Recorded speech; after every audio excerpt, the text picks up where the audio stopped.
Hello students, welcome to another class of MA Final Sociology Paper 1 Unit 4। आज की class में भी हम कंटिन्यू करेंगे शुड्स का योगदान प्रघटनावादी समाजशास्त्र को। आज हम इस विवेचना का अंतिम भाग देखेंगे। मैं Anupama Saha, associate professor sociology, government college Sirohi, Rajasthan.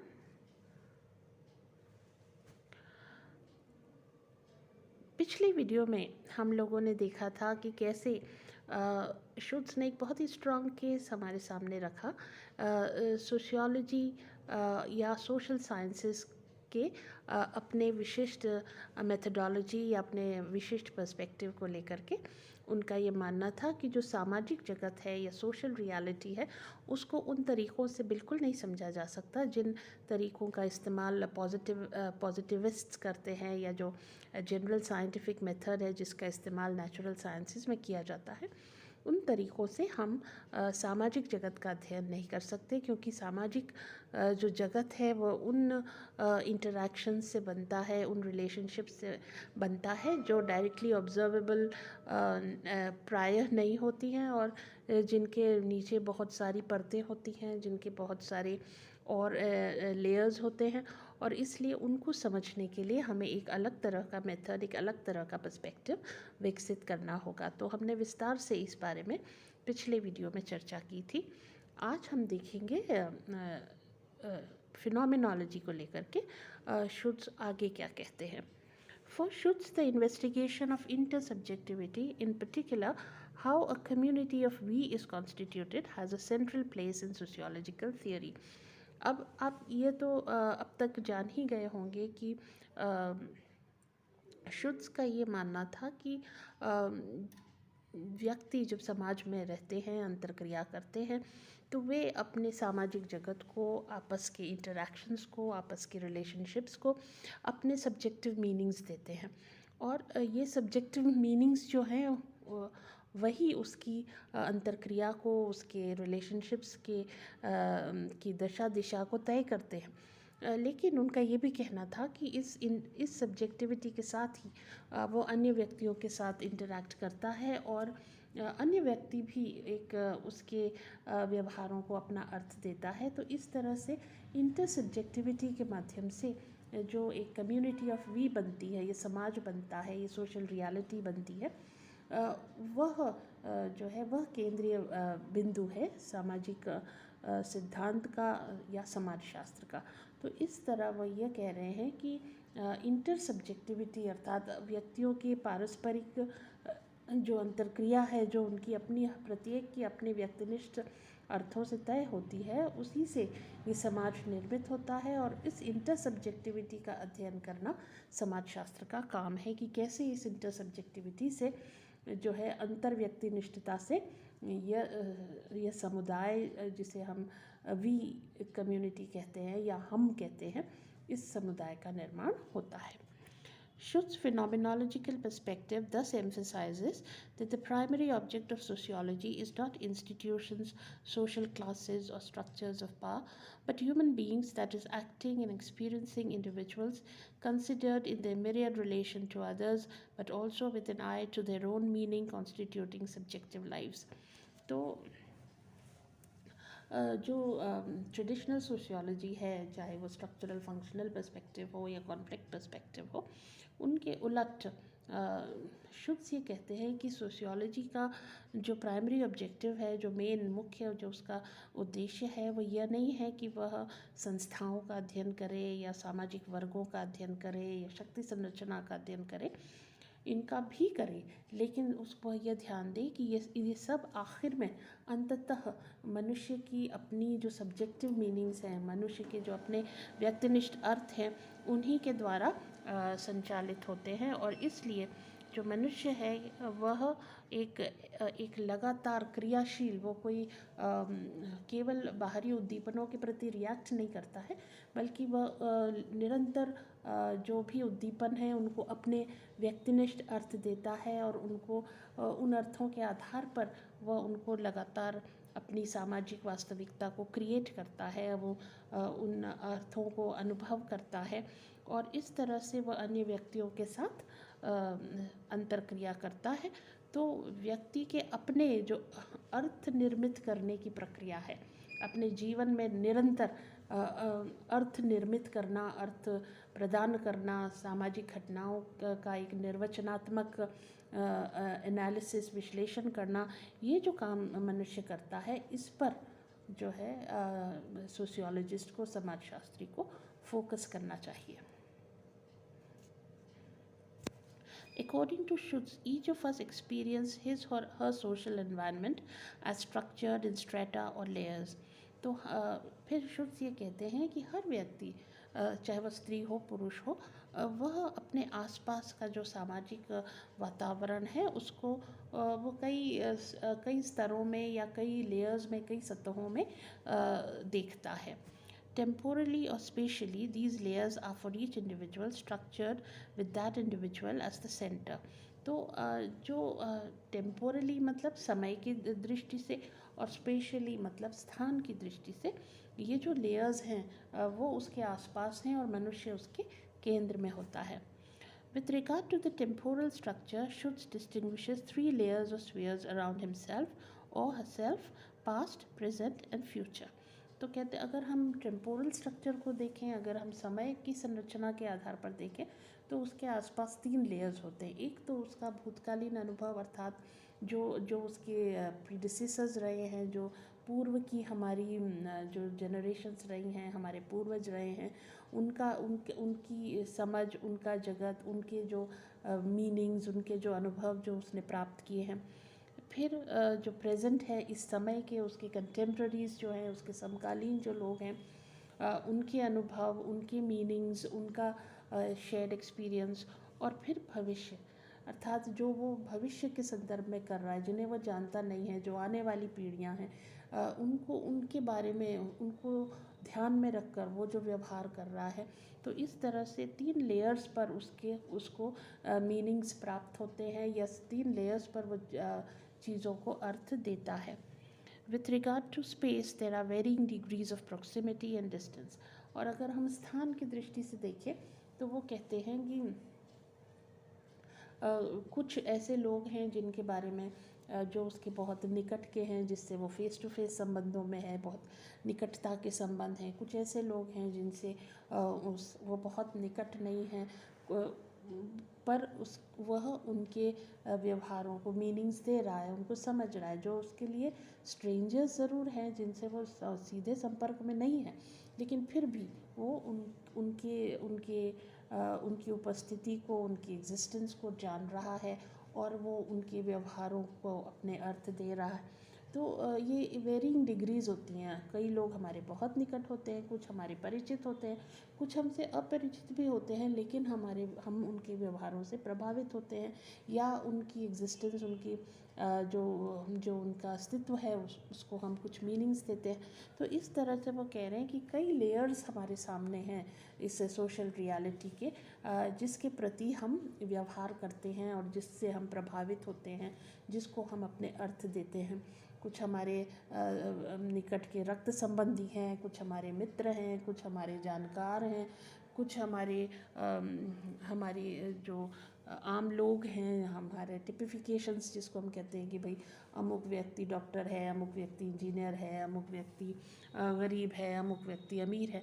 तो ये सोसाइटी है, इसमें ये तरह तरह के लोग हैं, तरह तरह के वर्ग हैं. तो हमारी एक बेसिक अंडरस्टैंडिंग उस सब के बारे में होती है. तो इस तरह से समय की दृष्टि से हमारे पूर्वज, हम और हमारे भविष्य में आने वाली जनरेशन्स, उन सब के प्रति हमारी एक समझ होती है, हमारा एक व्यवहार होता है.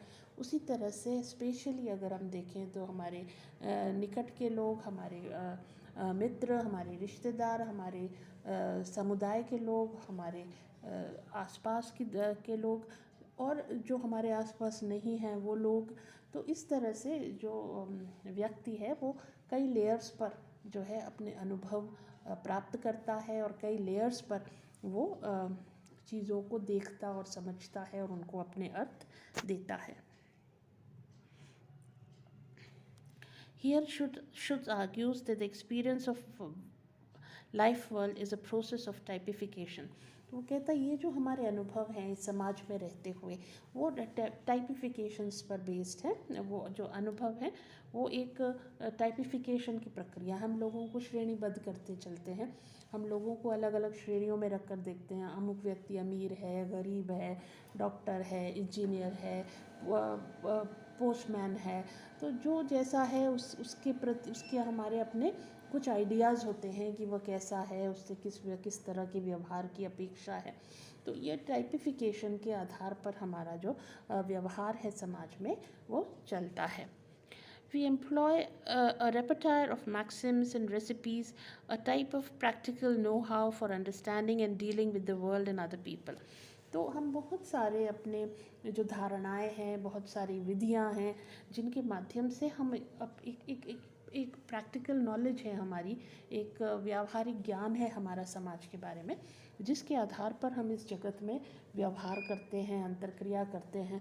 शुड्स जैसे एक एग्जांपल देते हैं कि हमें पता है कि अगर हम कोई लेटर डालेंगे तो वो पोस्ट ऑफिस में जाएगा, तो वो पोस्टमैन उसको निकालेगा, वो उस पर टप्पा लगाएगा, वो देखेगा कि उस पर क्या एड्रेस लिखा है, तो वो उसे उसी जगह पर पहुंचाएगा। तो ये हमारी प्रैक्टिकल नो हाउ है, ये हमारा व्यावहारिक ज्ञान है, जिसके आधार पर हम एक अर्थ अपने समाज को, अपने आसपास की घटनाओं को, अपने दशाओं को देते हैं। The primary source of this knowledge is previous experience or stock of knowledge. तो ये जो हमारा व्यावहारिक ज्ञान है ये कहाँ से आता है? ये हमारे पूर्व अनुभव से आता है। वो पूर्व अनुभव हमारा व्यक्तिगत अनुभव भी हो सकता है और वह अनुभव हमें अन्य लोगों के माध्यम से मिल सकता है। तो एक स्टॉक ऑफ नॉलेज हमारे पास होता है जिसमें हमारे अपने अनुभव शामिल होते हैं और एक जो हैंडेड ओवर जो अर्थ होते हैं, मीनिंग्स होते हैं जो हमें हमारे परिवार से या हमारी पीढ़ियों से या हमारे पूर्वजों से या समाज से हमें मिलता है। Typifications are not only created and used in social world but are also altered in the course of interaction experience. अब ये जो टाइपिफिकेशन हम करते हैं, ये जो श्रेणीबद्धता हम करते हैं, जो कैटेगराइजिंग हम लगातार करते हैं कि अमुक व्यक्ति ये है तो ये कैसा होगा, अमुक व्यक्ति अगर डॉक्टर है, अगर इंजीनियर है, अगर गरीब है, अगर अमीर है, अगर पॉलिटिशियन है, अगर साइकोलॉजिस्ट है, तो हमें पता है कि हमारे पास एक जनरल अंडरस्टैंडिंग उसकी होती है। लेकिन ये जो जनरल अंडरस्टैंडिंग हमारी लोगों के बारे में होती है ये सोशल इंटरेक्शन के प्रोसेस से ही आती है। हम समाज में रहते हुए ही ये अनुभव प्राप्त करते हैं। तो ये जो हमारा स्टॉक ऑफ नॉलेज है, ये जो हमारा टिपिफिकेशन है, ये समाज से ही मिलता है, समाज में ही क्रिएट होता है और सामाजिक अंतर्क्रिया के प्रोसेस में ही बदलता भी है। जैसे मान लीजिए कि मैं ये मानती हूँ कि डॉक्टर्स बहुत निस्वार्थ सेवा करते हैं और जब कोई मरीज़ उनके पास आता है तो वो उसका इलाज ठीक से करते हैं और पूरा इंटरेस्ट लेकर के उसकी बीमारी का इलाज करते हैं। लेकिन जब मैं बहुत सारे ऐसे किस्से सुनती हूँ कि नहीं अमुक डॉक्टर तो पैसा लेकर के काम कर रहा है, या मुझे ये पता चलता है कि डॉक्टर्स कई बार बहुत जिसे कहते हैं कि बहुत ईमानदारी से अपना काम नहीं कर रहे, या पुलिस जो है वो ईमानदारी से काम नहीं कर रही और वो चोरों की मदद कर रही है या वो भ्रष्टाचार कर रही है। तो जो मेरा अपना टाइपिफिकेशन है पहले से, जो मेरी समझ है उनके बारे में, वो बदलती भी है। तो मेरे अपने नए अनुभव, न्यू एक्सपीरियंसेस, जो इंटरेक्शन सिचुएशंस हैं उनमें जो मुझे नए नए अनुभव प्राप्त हो रहे हैं उनके माध्यम से मेरा जो टाइपिफिकेशन है उसमें बदलाव हो सकता है, उसमें चेंज हो सकता है।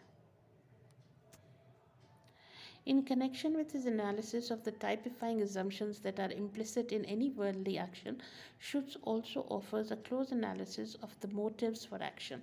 इसके बाद जब वो टाइपिफिकेशन कहते हैं कि ये जो पूरी प्रक्रिया जो हमारा सामाजिक जगत में जो जितना भी व्यवहार है वो उसको अंत में हम इसी टिपिफिकेशन में, इसी श्रेणीबद्धता में से समझ सकते हैं। लेकिन वो ये भी कहते हैं कि इस टाइपिफिकेशन के साथ साथ जो मोटिव है कि कोई काम जो भी व्यवहार किया जा रहा है वह क्यों किया जा रहा है, उसको अगर हमें समझना है तो उसके दो तरीके हैं। वो कहते हैं he distinguishes between in order to and because motives, कि मोटिव्स जो होते हैं, जो उद्देश्य होते हैं, जो एम्स होते हैं, इनको दो तरीक़ों से समझा जा सकता है। इन ऑर्डर टू यानी ताकि, एंड बिकॉज क्योंकि। तो ताकि और क्योंकि इनके माध्यम से हम मोटिव्स को समझ सकते हैं। In order to refers to the aim और ऑब्जेक्टिव ऑफ द एक्शन, यानी इन ऑर्डर टू यानी ताकि बताता है कि हमारा उद्देश्य क्या है, और because refers to the actor's past or the circumstances that made him seriously consider the course of action that he adopts। और क्योंकि ये बताता है कि वो उसका पास्ट में क्या अनुभव रहा, या उसका पास्ट में ऐसा क्या था जिसके कारण उसने इस कार्य को चुना, या इस तरह की क्रिया को चुना, या जो भी उसने किया, जो भी उसने कार्य किया वह क्यों किया। जैसे मैं आपको एक एग्जांपल देती हूँ। मान लीजिए कि किसी व्यक्ति ने चोरी की, तो चोरी क्यों की? क्योंकि उसे भोजन चाहिए था, वो भूखा था, इसलिए उसको भोजन चाहिए था, इसलिए उसने चोरी की। तो in order to satisfy his hunger, अपनी भूख को मिटाने के लिए, ताकि वो अपनी भूख मिटा सके, इसलिए उसने चोरी की। लेकिन क्योंकि उसका जो बैकग्राउंड है वो बहुत गरीब है, वो बहुत डिप्राइव्ड है, और क्योंकि उसने बहुत कोशिशें की कि वह ईमानदारी से कुछ कमा सके, वह नहीं कमा पाया, इसलिए उसने चोरी की। तो देखिए, मोटिव जो होता है वो एक तो होता है इन ऑर्डर टू। तो जब हम इन ऑर्डर टू कहते हैं तो वो होता है कि ताकि वो अपने उद्देश्य को पूरा कर सके।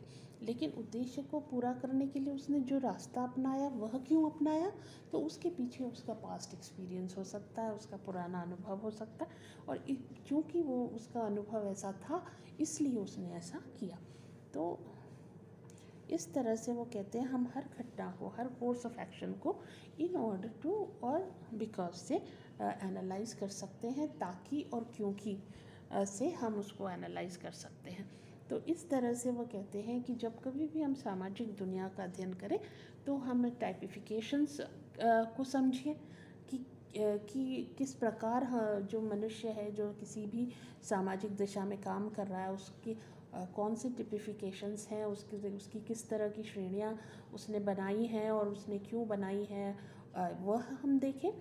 उनका सोर्स क्या है उसके व्यवहार का, वो टिपिफिकेशंस है, और वो टिपिफिकेशंस कैसे आए, उसने किस तरह से टिपिफिकेशंस बनाए हैं, हम उनका अध्ययन करें। और फिर हम मोटिव्स का अध्ययन करें, इन ऑर्डर टू और बिकॉज, ताकि और क्योंकि का अध्ययन करें। उससे हमें जो मनुष्य का व्यवहार है, जो उसका सामाजिक अंतर्क्रिया है, जो उसकी मीनिंग्स हैं, जो उसके अर्थ हैं, उनको हम सही ढंग से समझ पाएंगे। तो इस तरह से एक बहुत ही विस्तृत विवेचना फिनोमिनोलॉजी की, प्रघटनावाद की शुद्ध करते हैं, और वह ये कहते हैं कि उनका जो बेसिक अजम्पशन है वो यह है कि सोसाइटी का अध्ययन जब हम करें, सोशल रियलिटी का जब हम अध्ययन करें, तो भले ही हम बड़े बड़े स्ट्रक्चर्स की बात करें, हम भले ही इंस्टीट्यूशंस की बात करें, लेकिन जो सेंटर में उसके है वो इंडिविजुअल है, वो व्यक्ति है, और उसके अपने निहितार्थ हैं, उसके अपने मीनिंग्स हैं, उसके अपने एक्सपीरियंसेस हैं, उसके अपने एक्सप्लेनेशंस हैं, उसकी अपनी अंडरस्टैंडिंग है, उसके अपने इंटरप्रिटेशंस हैं, जो आधार हैं उसके हर प्रकार के व्यवहार के, जो आधार हैं उसकी हर प्रकार की अंतर्क्रिया के, तो उनको समझे बगैर हम किसी भी स्ट्रक्चर को, किसी भी इंस्टीट्यूशन को, किसी भी सिस्टम को नहीं समझ सकते हैं। और इसलिए वो कहते हैं कि हमें इंटरैक्टिंग इंडिविजुअल्स और उनके सब्जेक्टिव मीनिंग्स को समझना बहुत ज़रूरी है, और कैसे इस इंटर सब्जेक्टिविटी से, अंतर व्यक्तिनिष्ठता से ये वी कम्युनिटी बनती है, ये जो हम का जो समुदाय है वह बनता है, इस पर जो है समाजशास्त्री को फोकस करना चाहिए। तो शुद्ध के संबंध में हमको आप लोगों को इतना ही बताना था। मैं उम्मीद करती हूँ कि ये वीडियो और इसमें दी गई जानकारी आपको शुद्ध को समझने की दृष्टि से उपयोगी लगी होगी। आप सभी का बहुत बहुत धन्यवाद।